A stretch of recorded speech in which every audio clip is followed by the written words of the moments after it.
Magandang oras mga ka-TH, mga ka-treasure hunters. Well, dahil sa tayo'y mahilig sa ginto, kaya binigyan ko ng reaksyon ito at hindi lang napaka-importante nito na impormasyon.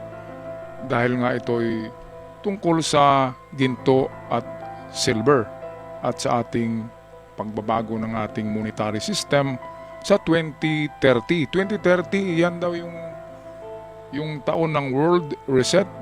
Kaya dyan rin na taon ang target ng China na agawin nilang mga teritoryo sa Pilipinas, Taiwan, Japan, Russia at China pati na Mongolia.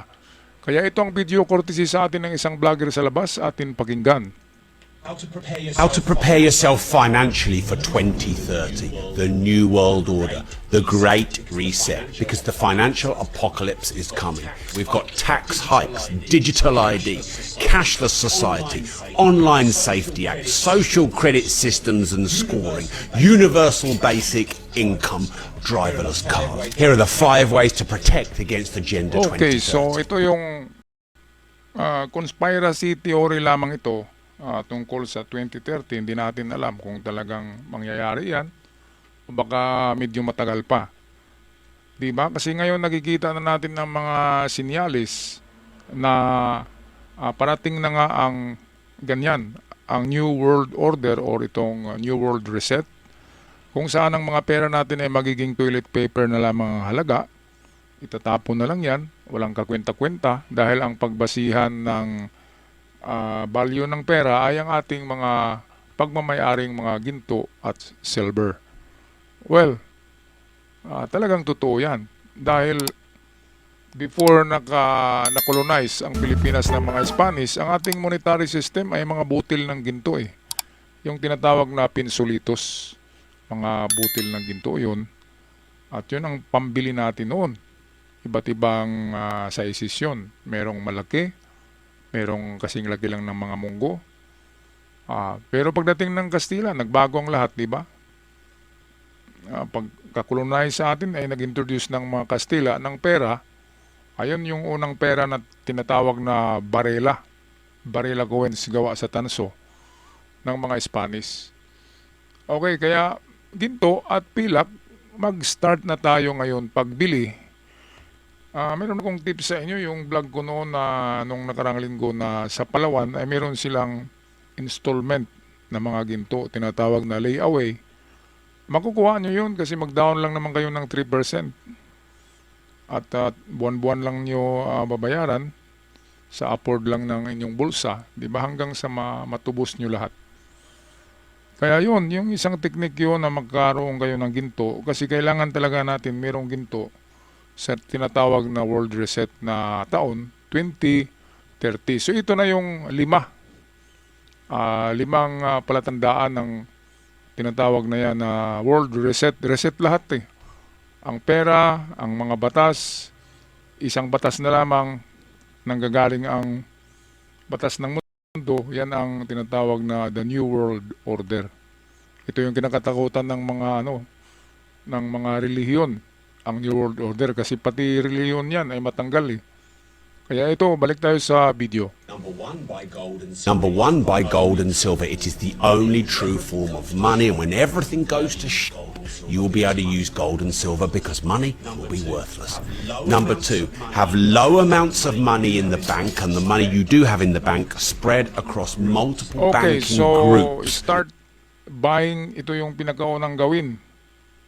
Sa 5 steps na advice nitong eksperto ay mag-start na tayong bumili ng gold. Kaya nga ako nag-start na nga ako pag layaway. Layaway tayo dahil kung hintayin natin ang Yamashita Gold, medyo malabo kasi nandiyan na si Loren Legarda na gumawa ng batas niya na ipagbawal ang treasure hunting sa buong Pilipinas. Kaya para magkaroon tayo ng ginto ay installment na lang tayo. Diyan sa Palawan, meron silang Palawan Gold na installment. Alright, at pangalawang tips ay huwag kayong maglagay ng pera na malaki sa bangko dahil baka aabutan niya ng World Reset, wala nang halaga yan. Sa ngayon pa lamang, magtira na lang kayo para sa inyong itong emergency, katulad ng hospitalization na budget. Yan na lang yung itira nyo at ibili nyo ng ginto, pilak, ang karamihan ng pera nyo. Wag nang maglagay sa bangko, at kung maglagay man daw sa bangko ay nyo daw ang pera nyo, hindi sa isang bangko lamang. Kasi baka magsira yung bangko na nilagyan mo, ay lagot ka, di ba? Kaya dapat ikalat mo. Okay, patuloy tayo sa ito yung pangatlong tips sa dapat gawin sa before ang 2030. Have this insurance of 85,000. It's per banking group, not bank. So any cash you do keep, spread it across as many banks as possible. Number 3, own as many physical items as you can. Property in most Western countries, Rolex Daytonas, classic cars, anything that's physical that you can own. Number 4, you want to be globally mobile. You need at least 2 passports, and you want to be able to move Okay, quickly so if ang required. sabi, buy And physical object or physical good. Katulad ng bahay at lupa, pwede rin yan. Kasi hindi yan natatangay, di ba? Bahay at lupa, itong mga mamahalin na relo. Kasi ang mamahalin na relo ay hindi yan bumaba ang presyo. Lalong nagmamahal yan. Katulad ng Rolex. Ako nagkolekta na rin ako ngayon ng relo, pero mga Japan lang na mga relo. Yun lang yung kaya. At baka sa pagdating ng panahon, mawawala na kasi ang mga made in China pagdating ng New World Order.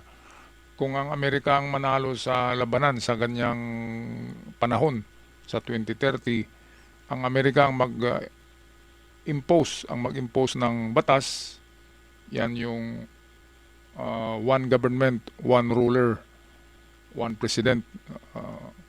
Yan ang New World Order. Kapag manalo ang Amerika, of course manalo naman yan, talo naman talaga yung China na yan, ay mawala na ang mga Chinese product na yan. Mamonopolize na sa tingin ko. Yan ay akin lang opinion, mga kababayan. Kaya ang ginto ngayon ay tumataas. Nung mag-start ako niyan pag layaway ay 5,000 pa ang last year, 5,000 pa ang gramo. Ngayon 11,000 na ang gramo ng jewelries sa mga pawn shop. Kaya hindi huli ang lahat. Buwan-buwan tumataas ang halaga ng ginto. Kaya ngayon pa lamang umpisahan nyo ng magkolekta niyan. Yan ang pinaka-importante. Kapag meron kang ginto at pilak na eksakto sa halaga, yan ay papalitan ng bagong form of currency in the future kung matuloy ang tinatawag na world reset. So kung marami kang ginto, ikay magiging milyonaryo sa panahon na yon. Pero kung wala kang inipon na ginto, kahit anong dami ng pera mo sa bangko, pagdating ng world reset, yun ay magiging toilet paper lamang ang halaga at mamulubi ka. Di ba? Manigurado tayo mga katiets. Okay, tapusin natin ang balitang to. Number 5, you want a remote and global business